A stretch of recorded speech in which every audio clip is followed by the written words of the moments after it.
అందరికి నమస్కారం.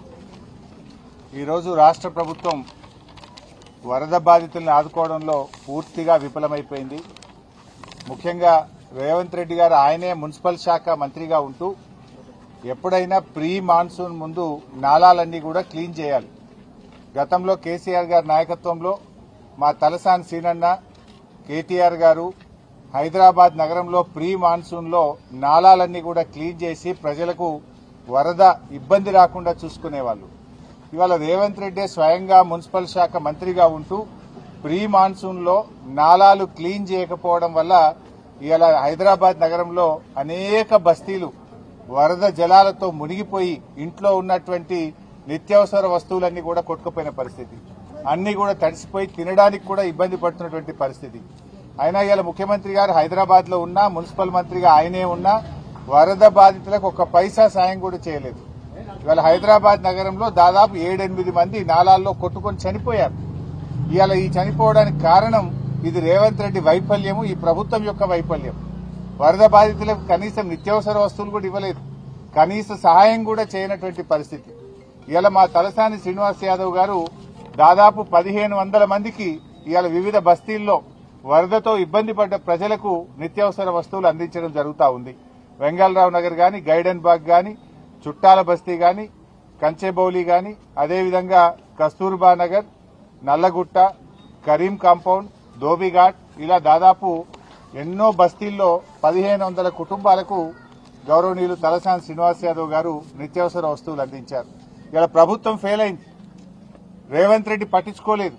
కానీ తలసాని సీనన్న మాత్రం తన వంతు సాయంగా ఈ రోజు ఈ బస్తీ ప్రజల్ని తను ఆదుకోవడం జరుగుతూ ఉంది. ఎందుకు అసలు రేవంత్ రెడ్డి ఈరోజు మున్సిపల్ మంత్రిగా రాష్ట్రంలో ఎక్కడ చూసినా కూడా అన్ని బస్తీలన్నీ కూడా ఇలా మునిగిపోయినటువంటి పరిస్థితి, గుంతలమయమైపోయింది. చాలా చోట్ల కరెంట్ ఇబ్బంది జరిగింది, రోడ్లన్నీ కూడా పోయినాయి. ఆ గుంతలు బూడ్చే తెలివి లేదు కానీ 4th సిటీ గురించి మాత్రం ఏదో పోజులు కొడతా ఉన్నాడు. ఉన్న సిటీని పట్టించుకో, ముందు ఉన్న సిటీల్లో నాలాలు సాఫ్ చేయి, ఉన్న సిటీలో రోడ్లను బాగు చేయి.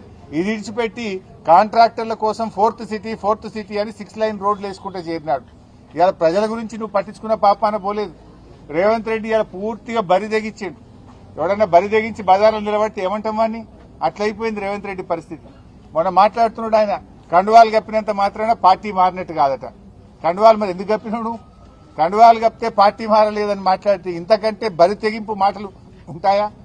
అంటే రేవంత్ రెడ్డి ఇవాళ నువ్వు ఏం మాట్లాడుతున్నావు? వాళ్లే మేము పార్టీ మారినాము, కండువా కప్పుకున్నామని వాళ్ళ ట్విట్టర్లో వాళ్లే పెట్టి, మీ పీసీసీ అధ్యక్షుడే 10 మంది కాంగ్రెస్ పార్టీలో చేర్చుకున్నా అని మహేష్ కుమార్ గౌడే చెప్పబట్టే, గాంధీ భవన్ లో మీటింగ్ జరిగితే మీ ఇన్ఛార్జ్ నేతృత్వంలో పార్టీ మారిన ఎమ్మెల్యేలు గాంధీ భవన్ లో వచ్చి మీటింగ్ లో పాల్గొండ్రి. పార్టీ మారిన ఎమ్మెల్యేలు Congress legislature party meeting CLP meeting కు కూడా వాళ్ళు హాజరయ్యి, నువ్వు వాళ్ళని తీసుకుపోయి ఢిల్లీలో ఏఐసీసీ కార్యాలయంలో రాహుల్ గాంధీకి కూడా కల్పిస్తవి. ఇంత ఓపెన్ గా కుల్లా కాంగ్రెస్ పార్టీలో చేర్చుకొని కండువాలు కప్పితే పార్టీ మారినట్టు కాదనే చిల్లర మాటలు ఇవాళ రేవంత్ రెడ్డి మాట్లాడుతూ ఉన్నాడు. ఆ కుర్చీ గౌరవాన్ని పరువు తీసే విధంగా ఈ రోజు రేవంత్ రెడ్డి గారు మాట్లాడుతూ ఉన్నారు. ఇవాళ రాష్ట్ర ప్రజలకు అన్ని తెలుసు కదా. ఆ ఎమ్మెల్యేలే ఏం చెప్పిండ్రు? మేము అభివృద్ధి కోసం పార్టీ మారినాము, డెవలప్మెంట్ వర్క్ల కోసం పార్టీ మారినామని వాళ్ళ నియోజకవర్గాల్లో కార్యకర్తల మీటింగ్ లో ఓపెన్ గా వాళ్లే చెప్తా ఉంటే ఇంకా ఈ బరితింగంపేంది, ఇంకా ఈ చిల్లర చేష్టలేంది? ఇలా ప్రజలు అన్ని గమనిస్తా ఉన్నారు. సరైన సమయంలో మీకు తగిన బుద్ధి చెప్తారు. సో ముఖ్యంగా ఇప్పటికైనా ఇలా మా తలసాని సీనన్నను చూసన్న కళ్ళు తెరువు. సీనన్న ఇలా సనత్ నగర్ నియోజకవర్గంలో బస్తీ ప్రజలకు సాయం చేసినాడు.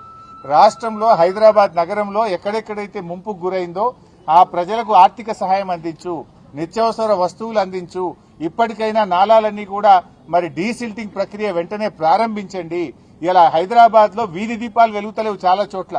ఆ వీధి దీపాలు వెంటనే వెలిగేటట్టు, పండగ వచ్చింది, బతుకమ్మ పండుగ వచ్చింది, ఆ పండగ పూట కనీసం వీధి దీపాలన్నీ వెలిగేటట్టు చూడు.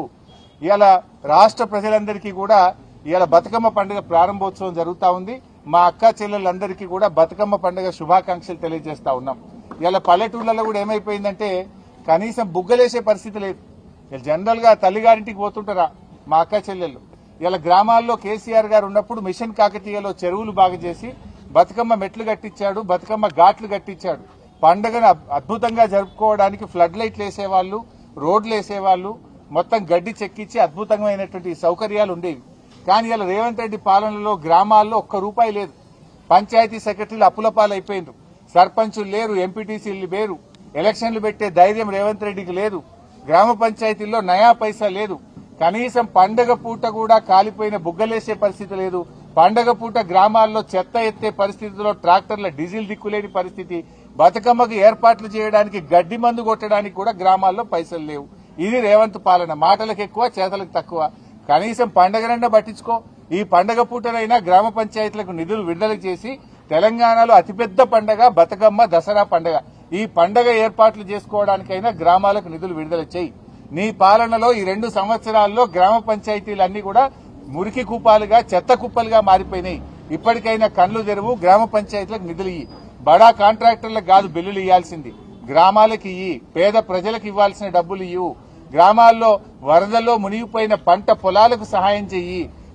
వరదల్లో మునిగిపోయిన పేద ప్రజలకు నిత్యావసర వస్తువులు అందించు. వారికి ఆర్థిక సాయం అందించాలని చెప్పి మేము డిమాండ్ చేస్తున్నాం.